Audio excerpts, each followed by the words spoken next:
Good day everyone, we are the group 4. Today we'd like to discuss about decision making. So what is decision making?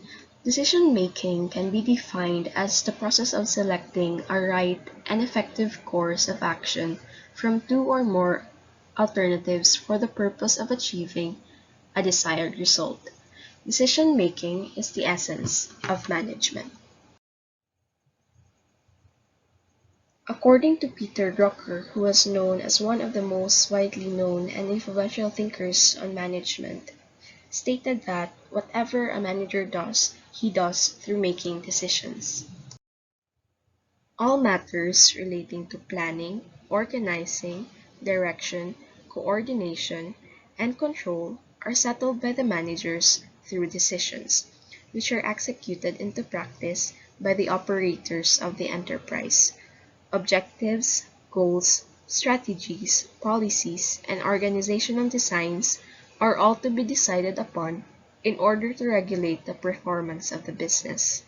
The entire managerial process is based on decisions. Decisions are needed both for tackling the problems as well as for taking maximum advantages of the opportunities available. Correct decisions reduce complexities, uncertainties, and diversities of the organizational environments.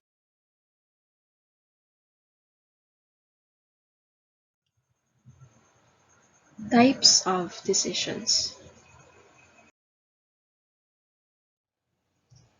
Decisions taken by organization may be classified under various categories depending upon the scope, importance, and the impact that they create in the organization.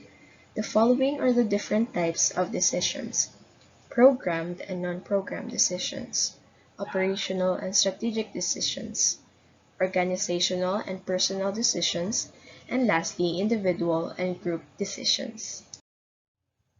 Programmed and non-programmed. Programmed decisions are normally repetitive in nature. They are the easiest to make. Some examples are making purchase orders, sanctioning different types of leave, increments in salary, and settlement of normal disputes. Managers in dealing with such issues of routine nature usually follow the established procedures. On the other hand, non-programmed decisions are different in that they are non-routine in nature. They are related to some exceptional situations for which there are no established methods of handling such things. Examples are issues related to handling a serious industrial relations problem, declining market share, increasing competition, problems with the collaborator, and growing public hostility towards the organization fall in this category. Operational and strategic decisions. Operational or tactical decisions relate to the present. The primary purpose is to achieve high degree of efficiency in the company's ongoing operations. Some examples are better working conditions, effective supervision, prudent use of existing resources, and better maintenance of the equipment. While strategic decisions is concerned with the whole environment in which the firm operates, the entire resources, and the people who form the company and the interface between the two. Some examples would be expanding the scale of operations, entering new markets, changing the product mix, shifting the manufacturing facility from one place to another, and striking alliances with other companies. Such decisions will have far-reaching impact on the organization. Organizational and personal decisions. Decisions taken by manager in the ordinary course of business and their capacity as managers relating to the organizational issues are organizational decisions. For example, decisions regarding introducing a new incentive system, transferring an employee, reallocation or redeployment of employees, etc., are taken by managers to achieve certain objectives. Managers to take decisions which are purely personal in nature. For example, the manager's decision to quit the organization, though personal in nature, may impact the organization. Individual and group decisions. It is quite common that some decisions are taken by a manager individually, while some decisions are taken collectively by a group of managers. Individual decisions are taken where the problem is of routine nature, whereas important and strategic decisions, which have a bearing on many aspects of the organization, are generally taken by a group. Group decision making is preferred these days because it contributes for better coordination among the people concerned with the implementation of the decision.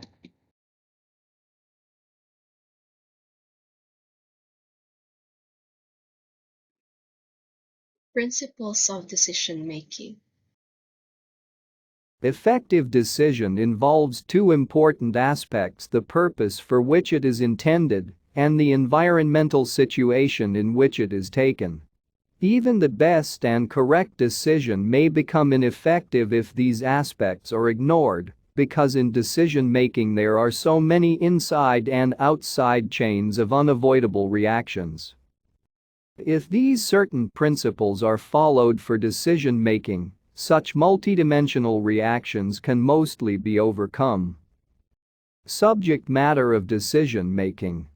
Decisional matters or problems may be divided into groups consisting of programmed and non-programmed problems. Programmed problems, being of routine nature, repetitive and well-founded, are easily definable and, as such, require simple and easy solution. Decision arrived in such programmed problems has, thus, a continuing effect. But in non-programmed problems, there is no continuing effect because they are non-repetitive, non-routine, and novel. Every event in such problems requires individual attention and analysis, and its decision is to be arrived at according to its special features and circumstances. Organizational structure. The organizational structure, having an important bearing on decision-making, should be readily understood. If the organizational structure provides scope for adequate delegation and decentralization of authority, decision-making will be flexible, and the decision-making authority will be close to the operating centers. In such a situation, decision-making will be prompt and expected to be more effective and acceptable. Analysis of the objectives and policies. Proper analysis of the objectives and policies is needed for decision-making. The clear definition of objectives and policies is the basis that guides the direction of decision-making. Without this basis, decision-making will be aimless and unproductive. Analytical study of the alternatives for decision-making. Analytical study of all possible alternatives of a problem with their merits and demerits is essential. This is necessary to make out a correct selection of decision from among the alternatives. Proper communication system. Effective decision-making demands a machinery for proper communication of information to all responsibility centers in the organization. Unless this structure is built up, ignorance of decision or ill-informed decision will result in misunderstanding and loose coordination. Sufficient time. Effective decision-making requires sufficient time.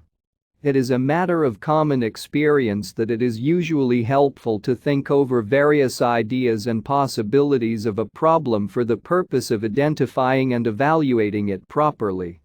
But in no case a decision can be delayed for an indefinite period, rather it should be completed well in advance of the scheduled dates. Study of the impact of a decision. Decision is intended to be carried out for the realization of the objectives of the organization. A decision in any particular area may react adversely in other areas of the organization.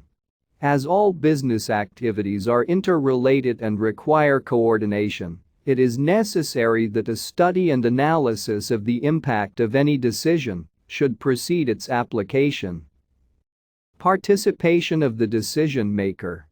The decision maker should not only be an observer, while others will perform as per his decision. He should also participate in completing the work for which decision was taken by him. This experience will help him in decision-making in future. The principle of participation in work of the decision-maker will enable him to understand whether the decision taken is practical and also guide him in forthcoming decisional matters. Flexibility of mind. This is essential in decision-making because decisions cannot satisfy everybody. Rigid mental setup of the decision maker may upset the decisions. The flexible mental disposition of the decision maker enables him to change the decision and win over the cooperation of all the diverse groups. Consideration of the chain of actions. There is a chain relationship in all the activities of any organization. Different activities are tied up in a chain sequence. Any decision to change a particular work brings change in other related works also. Similarly, decision-making also proceeds following the chain of action in different activities. Therefore, before taking a decision, one should consider the chain relationship among different activities.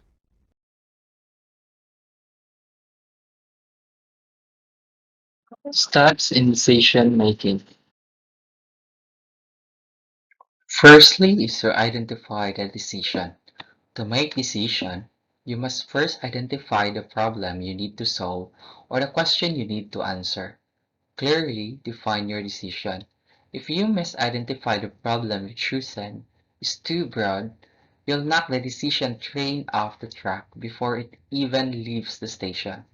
If you need to achieve a specific goal from your decision, make it measurable and timely so you know for a certain that you met the goal at the end of the process. How to collect relevant information. So once we have identified our decision, it's time to gather information relevant to that choice. So the main aim is to have the best possible decision out of the available alternative courses of action.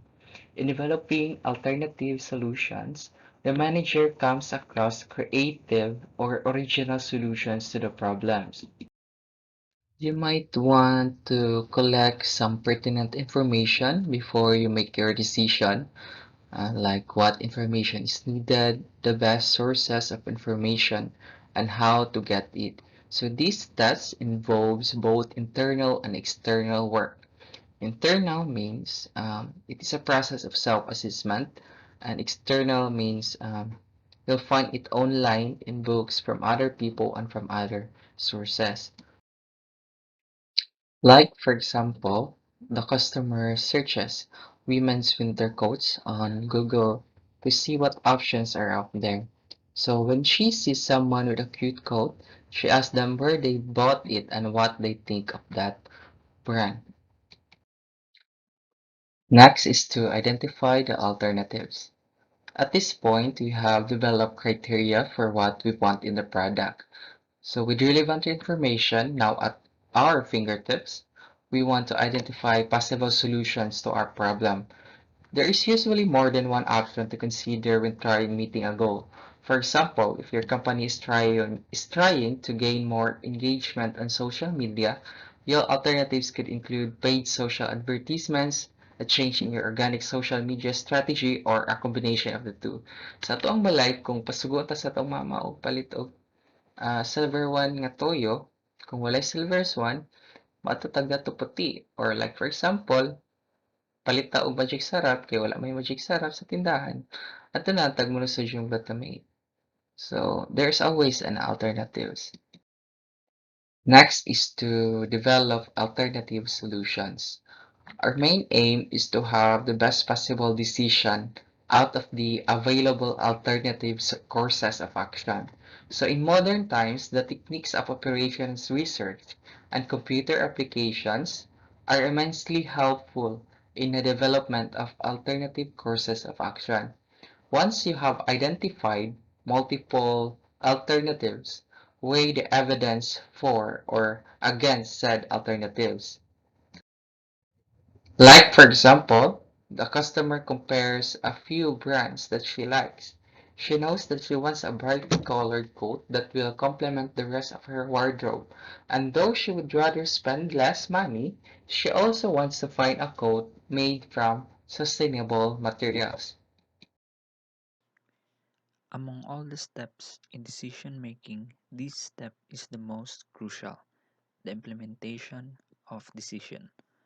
During this stage, you are going to walk the talk or simply put into action all the agreed or discussed planned based on all your thinking, analysis, and evaluation. And in order to achieve a successful implementation, you have to consider these factors. There should be a correct or perfect timing of execution. There should be a clear acceptance of decision by people involved. And lastly, there should be a proper and effective communication of every decision to the people involved in the process. After the implementation is the review of the decision. This stage is the evaluation stage, wherein you will now able to know whether you made a correct decision or not by asking the question to yourself like how did the decision act out? Was it on your favor or did it solve your problem? If not, then you need to evaluate what went wrong and apply it again and review it again until you become satisfied with the outcome. As a conclusion, the decision making process is quite a hassle and it must be made with a clear mind and all the evidence in hand, and it must be a collective effort in order to achieve a better result. And that sums up our report. Thank you for listening.